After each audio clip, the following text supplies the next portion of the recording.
Remember, this is a brand new guitar that sounds like this.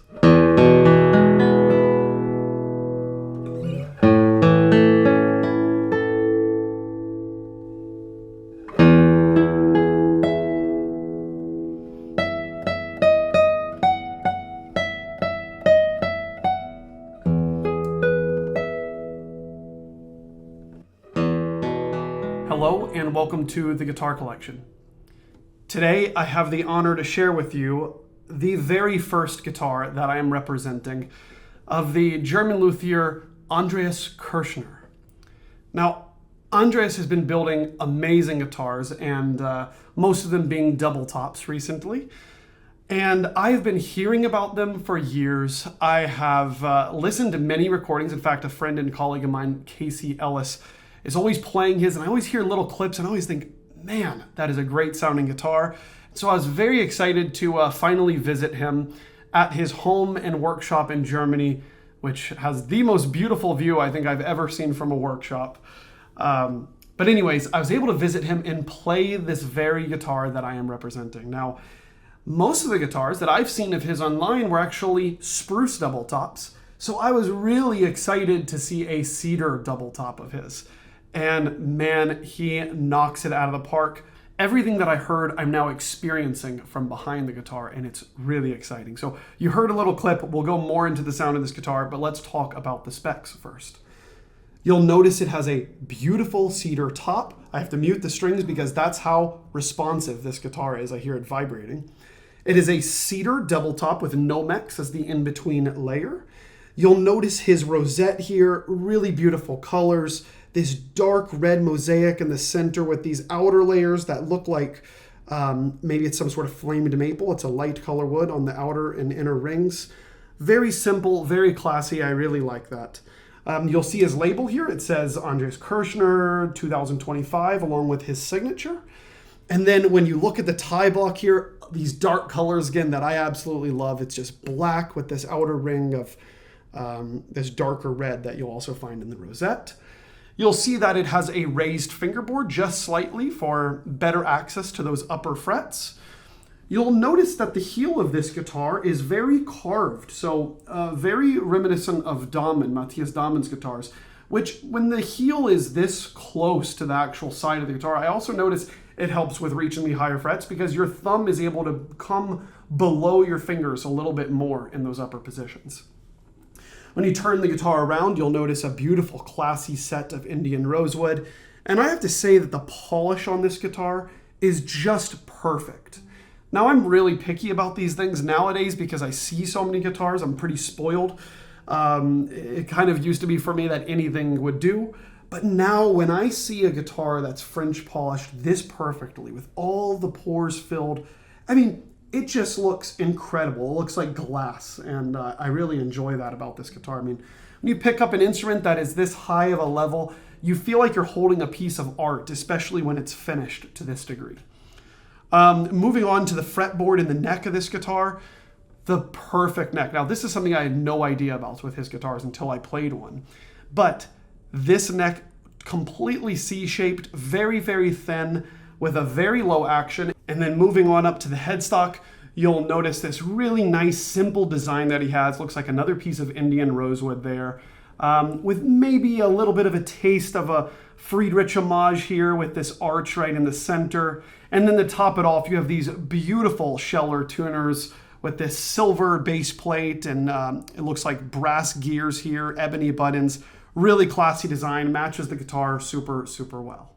Now, one thing I noticed right away when I was just doing a chord test on this guitar is how much I could really push this guitar without the sound breaking up. The setup is also very miraculous to me because usually when I play this fifth position A major chord, with that kind of volume, I'll get some sort of buzz with this low of an action, but he really knows how to set up a guitar. And the balance of this guitar is really something.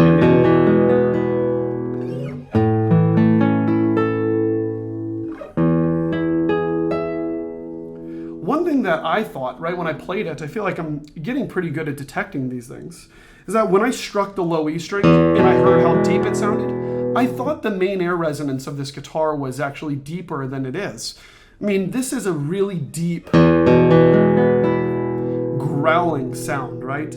But the guitar is actually F sharp, and so that's low, but it's not as low as many of the, these the Damons, the Brooks and the Cobbs of these worlds that might go a little bit lower, past E sometimes even. But so you get that really deep sound without some of the compromises that often happen with that low tuned of a guitar.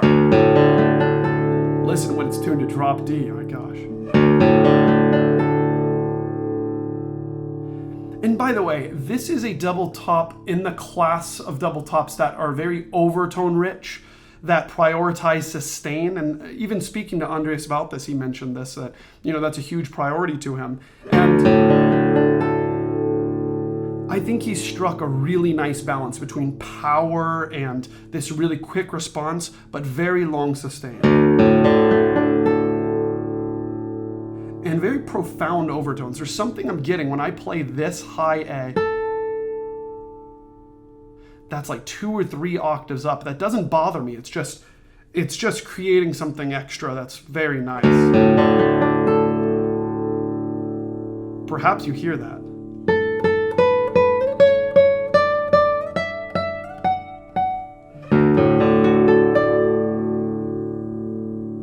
Pretty cool. Let's do some more tests on this guitar. Maybe Prelude 11 by Tárrega.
Yeah, I feel that this guitar really strikes a nice balance between clarity and sustain and just that sort of extra touch that some guitars have in terms of resonance that help you connect the notes well. Whether that means it lighting up the other strings for sympathetic vibrations or just the overall character of the tone, it really strikes that nice balance. Because when I'm down here in, second or first position, I feel like I'm getting a lot of clarity still, but not in a way that's overexposing of my mistakes and flaws in my nails. Maybe it's a little bit like a good friend who's honest with you when they need to be, but otherwise are very warm around you. It's kind of feels like that. It's so much fun sometimes when guitars parallel something in life. Or maybe I'm overthinking of it because I'm too in love with guitars, but...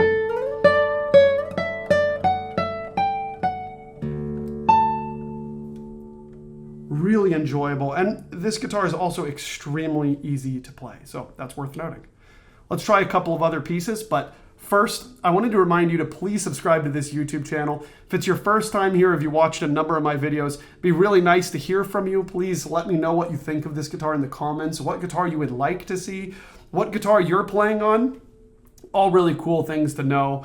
Also, check this guitar out at guitarcollection.com. I will be getting more instruments in by Andreas Kirschner, so please write to me if you're interested in reserving the next one.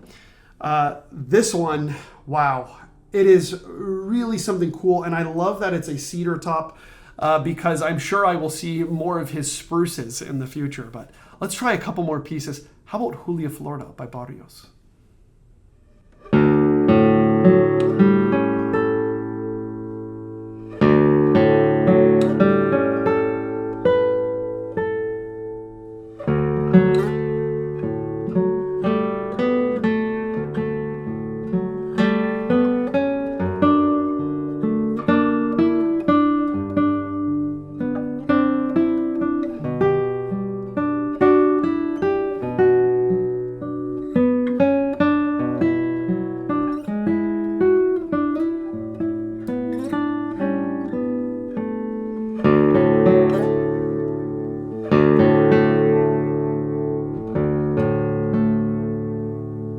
Just a huge open sound with a huge palette of colors.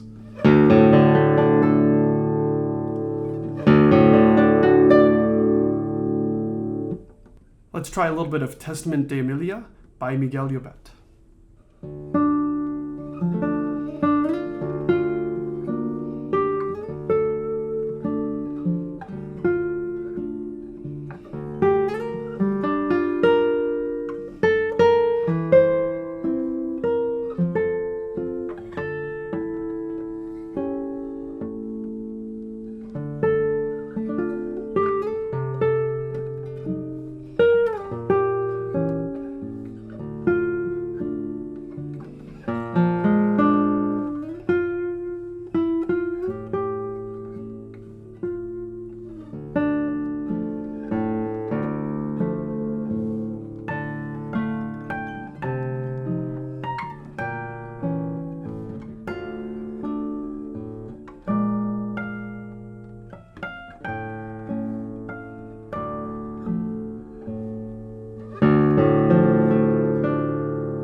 As you can see, this guitar tiptoes that edge between clarity and sustain and power that doesn't make you feel so nervous about connecting notes for even really slow melodies.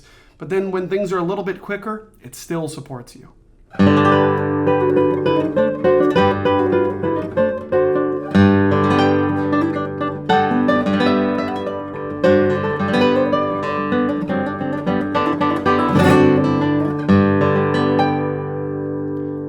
Captures those inner voices really, really well.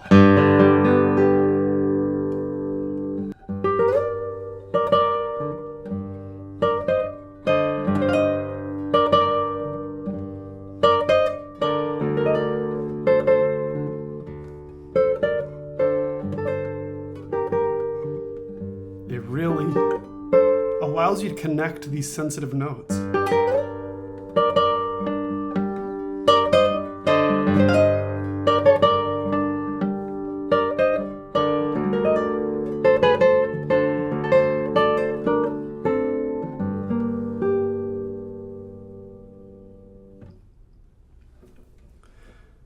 Well, hopefully that gave you a good first look at this 2025 Andreas Kirschner Doubletop.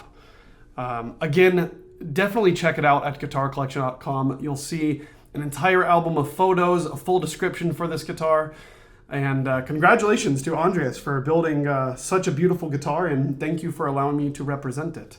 So thanks so much for watching, and if you enjoyed this, please hit like on this video and leave a comment. Let me know what you think. I'll see you in the next video.